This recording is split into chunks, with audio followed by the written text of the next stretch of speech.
Assalamualaikum warahmatullahi wabarakatuh. Bismillahirrahmanirrahim. Innal hamdalillah nahmaduhu wa nasta'inuhu wa nastaghfiruh wa na'udzu billahi min syururi anfusina wa min sayyiati a'malina. May yahdihillahu fala mudhillalah wa may yudlil fala hadiyalah.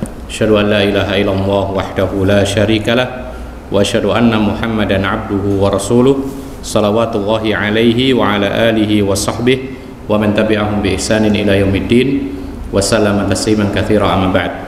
Ikhwan fillah azakumullah, wasiat Rasulullah sallallahu alaihi wasallam kepada kita semua, terutama penuntut ilmu. Jadi penuntut ilmu itu diletakkan di posisi pertama sebelum orang-orang umum atau awam. Apa itu? Rasulullah mengatakan ittaqillaha haitsuma kunta, takutlah kepada Allah dimanapun engkau berada. Kita bisa membuktikan, ikhwan, kita bisa melihat kepada diri kita masing-masing. Selama pandemi ini, ketika kita belajar online di rumah, bagaimana penerapan sabda Rasulullah ittaqillaha haitsuma kunta? Kira-kira sama nggak ketika kita berada di pondok? Maka marilah kita mawas diri, muhasabah. Ketika ada kekurangan maka diperbaiki sekarang, ya.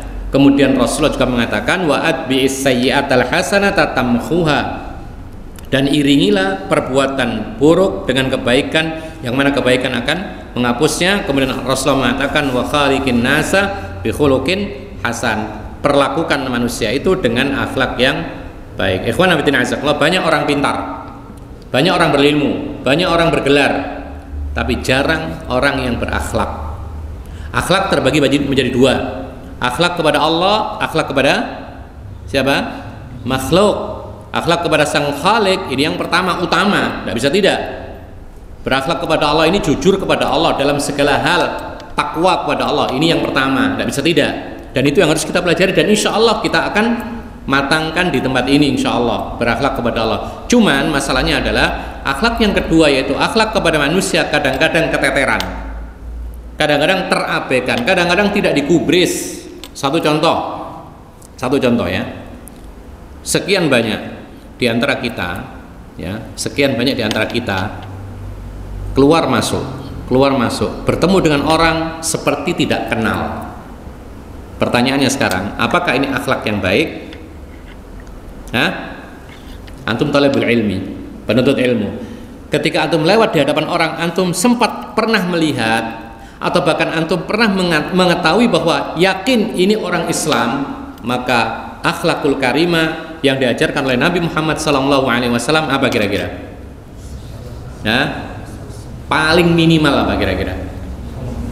Paling minimal tersenyum, iya kan? Andaikan antum sakit lidah atau sariawan penuh di mulut, antum tidak harus ucapkan salam, senyum dikit saja sudah cukup gitu loh. Tapi yang kita jumpai ada beberapa di antara kita ini yang jangankan salam, ya, senyum saja tidak, bahkan menoleh saja tidak. Ini satu contoh yang ringan, ikhwan, tapi ini sebenarnya menggambarkan bagaimana kita sebenarnya dalam mengamalkan ilmu. Dan nanti akan dikupas oleh ustaz-ustaz yang lain apa saja yang harus dikerjakan oleh setiap penuntut ilmu. Jadi ini contoh ya. Dan juga kita ini harus betul-betul menjadi manusia yang berusaha memberi manfaat orang. Ini penting, ikhwan. Jangan, apa bahasa Arabnya itu, anania. Tahu anania? Apa anania itu bahasa kita? Egois. Jangan sampai egois. Kita ini hidup bersama di pondok seperti keluarga. Antum di rumah ada orang tua, ada adik, ada kakak. Ketika adik itu berbuat jelek, antum tidak akan diam, ya. Ketika di rumah itu ada sesuatu yang tidak benar, tidak pas pada tempatnya, antum akan membenahi, ya. Contoh ringan saja, ketika ada sampah, tempat sampah terguling, ya, Anda perhatikan ini, ketika ada tempat sampah terguling dan ada banyak lalu lalang, ikhwan penuntut ilmu, dari sekian puluh orang mungkin cuma satu yang terketuk hatinya untuk berdirikan lagi tempat sampah yang terguling. Apa artinya? Kalau dia biarkan, seolah-olah dia mengatakan, bukan punya saya. saya nggak butuh. Saya nggak ada hajat, nggak ada kebutuhan dengan tempat sampah itu. Artinya apa? Dia tidak ada perasaan untuk memberi manfaat kepada orang lain. Kalau dia benahi, orang buang sampah dengan baik, enak, nyaman. Ini contoh. Contoh yang lain, ada keran mengucur. Ya, ini sering ini. Ada keran mengucur, padahal keran tidak rusak, lain hanya kalau rusak, ya. Loh, rusak pun jangan didiamkan. Rusak antum melapor kepada bagiannya. Siapa bagiannya? Nah, ya nanti dilaporkan, nanti dibenahi. Tapi enggak, yang terjadi dibiarkan mengucur, tidak disentuh, bahkan cuek saja. Itu bukan urusan saya. Saya kan di sini belajar, tidak ada kaitannya dengan pertukangan, ya, perpipaan dan sembilan nggak ada. Nah, seperti ini adalah bentuk-bentuk akhlak-akhlak yang tercela. Artinya di sini kita harus ta'awun, ikhwan.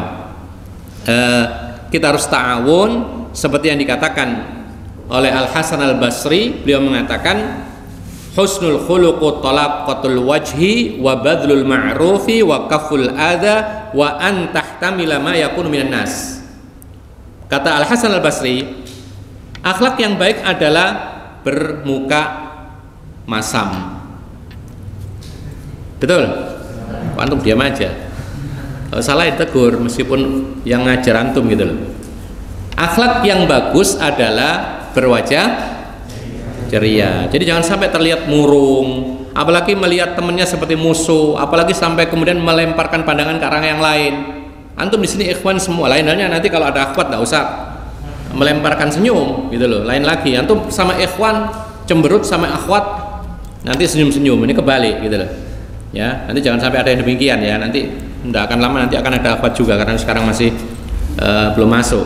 Jadi itu fitnah juga bagi antum, dan itu kita bisa melihat bagaimana antum ini berakhlak, ya.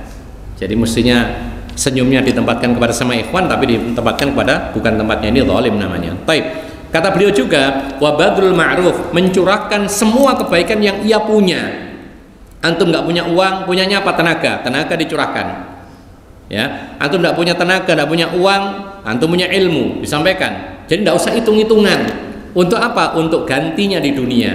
Antum hitung-hitungan hanya kepada Allah. Ya Allah, saya beri ganti dengan yang lebih baik. Insya Allah Allah pasti mengganti. Apapun yang kita keluarkan berupa kebaikan sedikit pun, harta atau yang lain, maka pasti Allah akan mengganti. Pasti, tidak akan tidak. Itu janji Allah Subhanahu Wa Taala yang tidak pernah menyelisih janjinya. Wa kaful adha. Nah, ini sering terjadi. Menahan gangguan. Akhirnya jangan sampai saya punya tangan, punya kaki, punya lisan, punya badan, itu kemudian mengganggu orang yang ada di sekitar. Loh, apakah badan bisa mengganggu orang lain? Sangat bisa, dan itu sering. Bau badan, ya kan? Bau mulut, lisan yang tajam. Nah, ini sekarang musimnya medsos ini suka sindir-sindiran. Nah, ini tidak benar seperti ini. Mengingkari kemungkaran bukan dengan sindiran. Iya kalau kena, kalau enggak. Sama dengan ketika antum berada di dunia nyata seperti ini, tidak perlu sindir-sindiran. Kalau memang itu tidak baik, disampaikan dengan nasihat yang bijak. Kalau tidak mampu, sampaikan kepada yang lain yang bisa menyampaikan.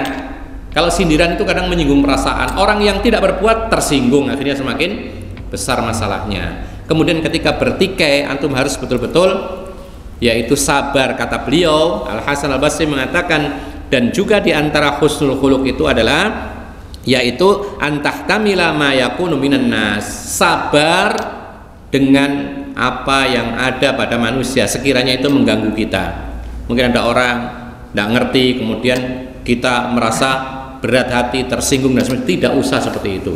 Jadi dalam melanggengkan hubungan dengan siapapun ada sebuah kaidah, ya, kaidah. Apa itu? Yang terakhir ini yaitu adil wajibat wasbir alal hukuk. Itu antum ingat-ingat itu. Itu kunci kelanggengan antum berada di suatu tempat dengan siapapun. Adil wajibat wasbir alal hukuk. Apa adil? Tunaikan semua kewajiban Anda, antum, dan sabarlah kalau tidak mendapatkan hak. Antum punya kewajiban sebagai santri, apa kewajibannya? Belajar. Tunaikan dengan sepenuhnya. Kalau enggak, salah, karena ini wajib. Kemudian berakhlakul karimah, wajib. Salat berjamaah, wajib. Tunaikan sepenuhnya. Semua kewajiban tunaikan semuanya. Tapi kalau masalah hak, haknya apa antum contohnya? Antum sudah bayar makan, berhak dapat makan. Kok tiba-tiba enggak kebagian makanan? Sabar. Ini maksudnya. Antum berhak apa? Diperlakukan baik oleh teman antum. Karena ada teman yang nggak ngerti, memperlakukan jelek, sabar. Itulah ya. Antum bisa berhak diajari oleh sang ustadznya sibuk, sabar. Ya, tapi bukan berarti kemudian dikit-dikit alasan sibuk ya ustadznya. Nggak boleh. Itu kewajiban dia. Antum berhak diajari sampai mengerti. Lo kok nggak ngerti-ngerti? Sabar. Antum berhak mendapatkan penjelasan gamblang, tapi ustadznya belum bisa memberi penjelasan yang gamblang, sabar. Ya. Jadi bedakan antara kewajiban dengan apa? Ayo, dengan apa? Dengan hak. Kalau kewajiban tunaikan sempurna semuanya, tapi kalau hak itu banyak-banyak bersabar, karena kadang-kadang orang itu lalai kepada kita, kadang orang-orang itu nggak ngerti, kadang-kadang orang itu lupa dan lain sebagainya. Ini yang bisa kita sampaikan, mudah-mudahan bermanfaat dan kita cukupkan. Subhanakallahumma wa bihamdika asyhadu an la ilaha illa anta astaghfiruka wa atubu ilaik. Assalamualaikum.